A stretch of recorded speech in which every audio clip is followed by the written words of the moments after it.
The face in the mirror. It started out subtly at first. A flicker here, a shadow there. I'd catch glimpses of it in mirrors or windows as I walked by, but when I'd turn to look, there would be nothing. Just my own reflection staring back at me. I told myself it was just my imagination. Tricks of the light. My mind playing games on me. But over time, the sightings became more frequent. More real.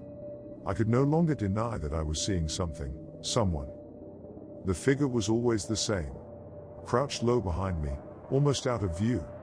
Peering over my shoulder with eyes that glowed red in the dark. It moved silently, stealthily, always staying just out of full sight. But I could feel its malevolent presence like a chill down my spine. I started avoiding anything reflective. Covering or removing mirrors in my house. Ducking my head whenever I passed a shiny window or surface outside. I knew it was ridiculous, but I couldn't stand to see that face looking back at me from the shadows. Watching. Waiting. At night was the worst. As soon as the lights went out, I could sense it there in the room with me. Feel its breath, cold on the back of my neck. More than once I woke from a dead sleep and saw its red eyes flashing in the darkness at the foot of my bed. I'd scream and turn on the light, but then it would be gone. Was it real or just another nightmare? I couldn't be sure. During the day, I tried to carry on normally. I went to work, saw friends, ran errands. But all the while, I could feel it following me. Catch brief glimpses of it in the periphery, always staying just out of sight. A reflection in a car window as I walked by. A shadow passing behind me on the sidewalk. Red eyes peering from an alley as I passed. It was maddening. At home, things only got stranger. I'd hear whispers when I was alone. Feel hot breath on my face as I lay in bed. Doors would open and close by themselves. Knocking and scratching sounds came from inside the walls. I hardly slept anymore. I stopped going out except when necessary. I drew the curtains and kept the lights on at all times. I even started talking to a psychiatrist, thinking I must be having some kind of mental breakdown. But the doctor found nothing wrong. No history of mental illness. No explanation for what I was experiencing. I began to wonder if the creature was even real at all, or if I was somehow doing this all to myself. I decided to confront it. To face the creature head-on and expose it for what it was, a figment of my imagination. A mental trick and nothing more. That night, alone in my house, I stood before the bathroom mirror under the harsh fluorescent lights. I stared into my own bloodshot eyes, searching the space behind me for any sign of that lurking shadow. "Come out," I shouted at the glass. "Face me. I'm not afraid of you." For a moment there was only silence. Then I noticed it. A change in the light. A growing darkness in the mirror's depths. That familiar chill crept over me. And then I saw it. A face appearing over my shoulder. Eyes red and malevolent. Lips pulled back over pointed teeth in a snarl. The sound of breathing, slow, steady, animalistic. No imagination or trick of the mind could have produced something so real, so tangible. I stood, frozen in terror, as the creature in the mirror stared back at me. Slowly, it raised a long-fingered hand and held it up just in front of my face.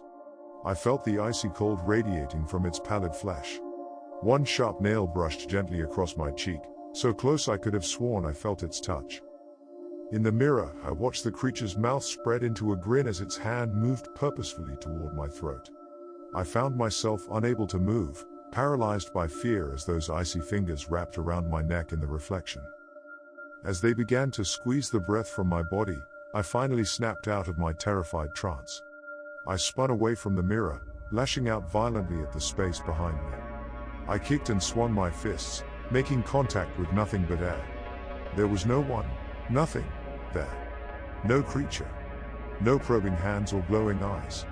Just me alone in my brightly lit bathroom. I rushed to the mirror again only to see my own wide-eyed, gasping face looking back at me. The only hand on my throat was my own, clutching protectively at my skin. Had I imagined the whole thing? Hallucinated it under stress and lack of sleep? Or had the entity I'd glimpsed before finally materialized to attack me?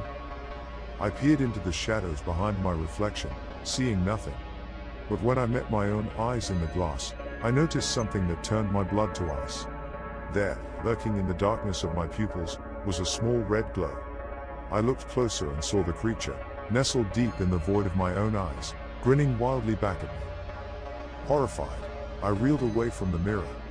That awful truth sank in. The creature had never been stalking me from outside. Some dark part of myself had broken free and was now unleashed. I was the architect of my own destruction, the cause of my paranoid torment. I knew then I had two choices: succumb to the madness within, or find a way to overcome it. As I heard the malevolent whispers start up in the shadows around me, I steeled myself for the fight of my life. I spent the next few days in a daze.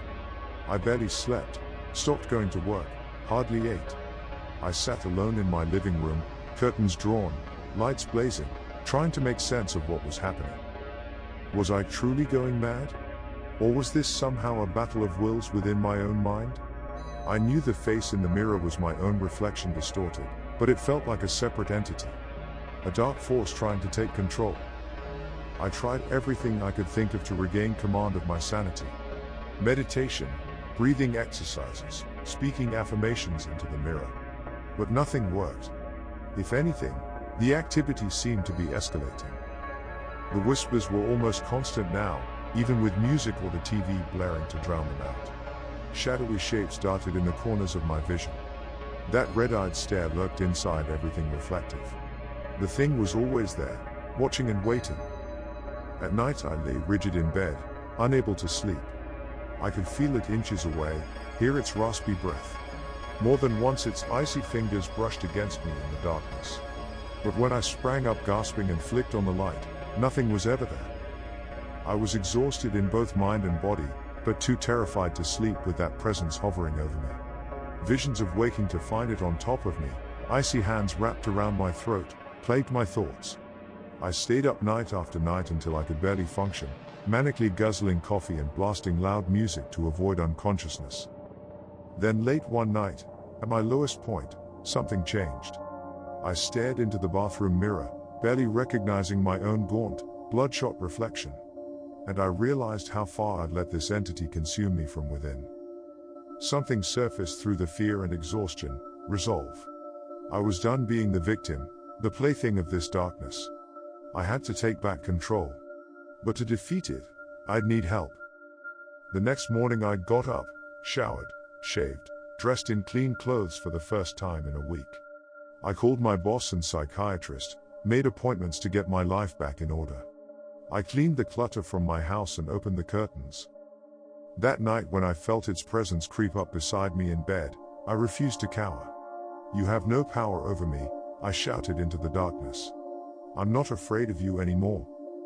I rose calmly, turned on the lights, and stared straight into the mirror over my dresser. The glowing red eyes glared back at me with hatred and hunger. But I held strong. "You're only a shadow," I told it firmly. "You can't control me or the light that burns you away. I made you, now I destroy you." I began to speak aloud all the ways I was regaining command of my life and mind. With every affirmation, that dark entity receded a little further, until finally the malevolent eyes flickered and faded back into the depths of my own reflection. Just a bad dream, now brought to light. I won the first battle that night. But I knew the war wasn't over. The darkness still lurked inside me, waiting to regain its hold if I ever surrendered control again. I had to keep fighting, filling my world with light, to keep my sanity and prevent that evil face from fully taking over my own ever again. This was my life now. An endless fight for the light.